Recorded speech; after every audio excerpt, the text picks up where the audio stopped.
Hi, this is Steve Rigolosi, and tonight on Forgotten Mysteries, I have for you It Had to Be You by Van Siller. This is copyright 1970 by the Crime Club / Doubleday.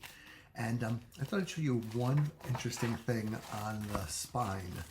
They have this logo here, this kind of purplish logo that to me looks like the logo for the rock group Kiss from the 1970s. Very, very odd. Just a little bit of book lore.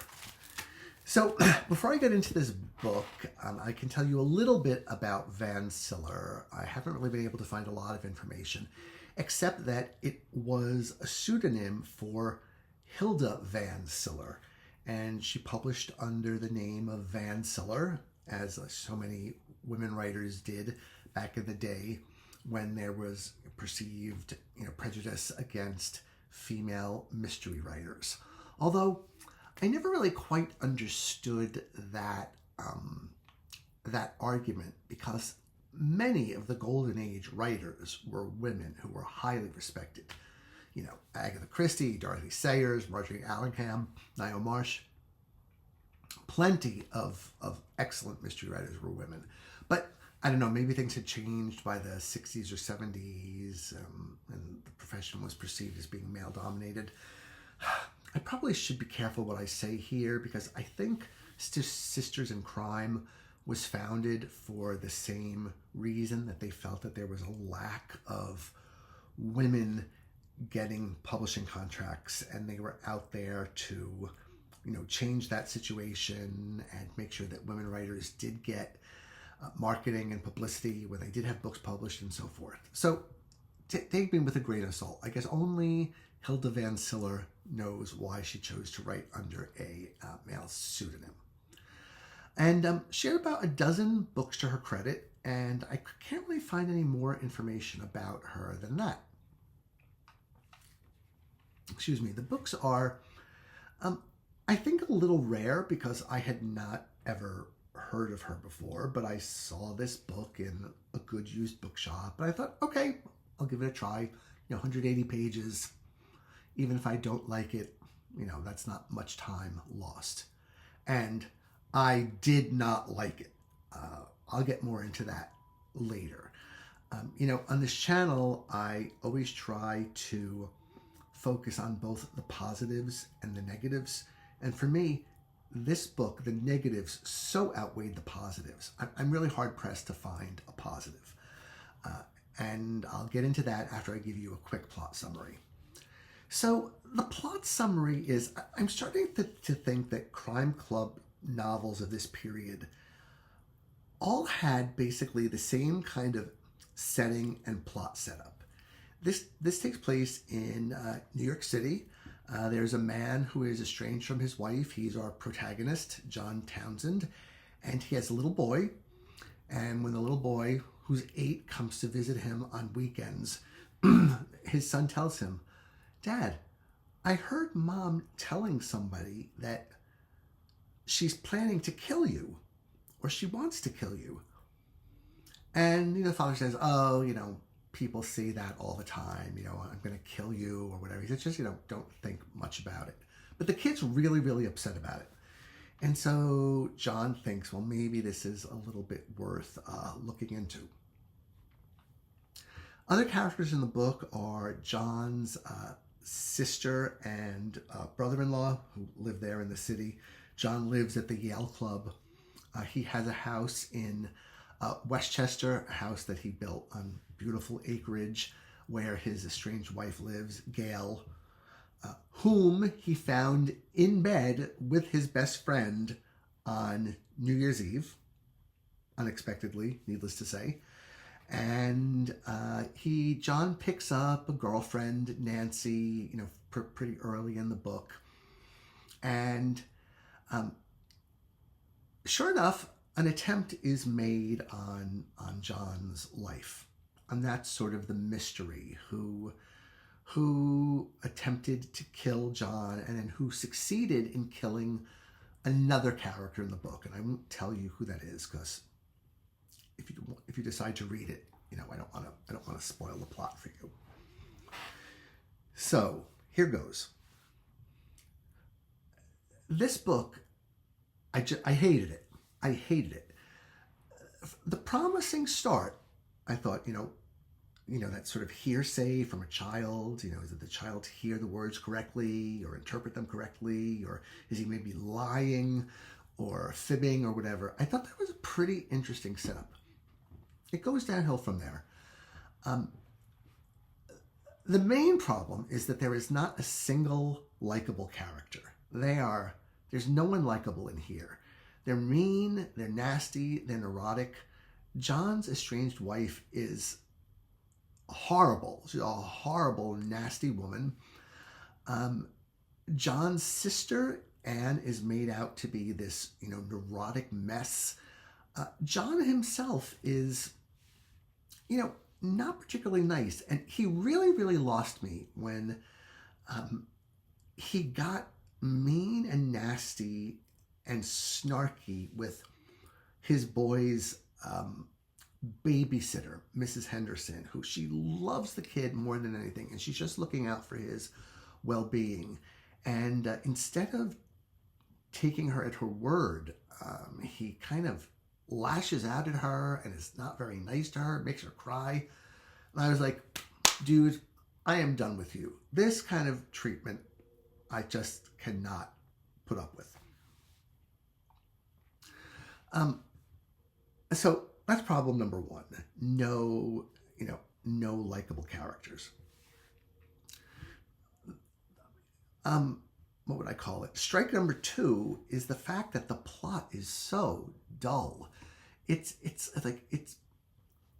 kind of trips along without any real suspense, any real story other than,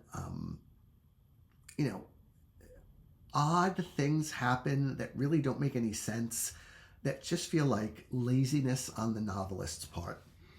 And there's no narrative drive. Strike number three is that the dialogue is awful. Awful. This character had a tin ear, could not write dialogue, and was particularly bad at profanity. Now, I've talked before about how, there were different philosophies of profanity in novels, right? Some saying, it adds verisimilitude and it's the way people really talk. Others saying, you don't really need profanity to get your point across. And I'm a little bit more in the latter category, but when I see profanity done well, I can admit it. There's a book that I reviewed on here, I can't remember when, The Highbinders by Oliver Bleak. That man knew how to use profanity well. It was just, it was sort of just, it was there in the book and it sounded real and he used it sort of comedically, super, super well done. Here, every profanity made me wince because it seemed to me like the author was just trying to feel edgy and hardcore by adding all this profanity that did not need to be there. Strike four is a completely nonsensical motivation that John Townsend is willing to keep himself in the line of fire, willing to almost become a murder victim so that his son does not become upset. Well, you think the kid's not going to become upset if you're murdered? Like, maybe you should have thought 1/10 of a step ahead of yourself and realize that everybody's better off if you don't get murdered. And it'll be a lot more traumatic for your son to see his father murdered than to maybe be put in a position where he is a little uncomfortable or a little upset by what's going on. And as the plot escalates, if that's what you could say, it does. This motivation becomes more and more inane and ridiculous. And finally, there's something that happens in the last 2 pages. It's not a plot development, it's a character development. note the air quotes. And I thought, that just did it for me. Like, if you wanted me to close this book and think, God, I hated it, that ending could not have done a better job of making that happen. So, I don't necessarily like giving bad reviews, but this one is just poor, right down to the cover design, which makes no sense. So yeah, that's what I have for you. If there are any fans of Van Siller out there, I'd love to hear some comment on why I might be wrong about this, but it's going to take some convincing because I really could not get down with this. In terms of the writing, I mean, I guess I could say that the author, she knew how to write an English sentence, and, there were maybe a few sentences where I thought, okay, this is a pretty good writer.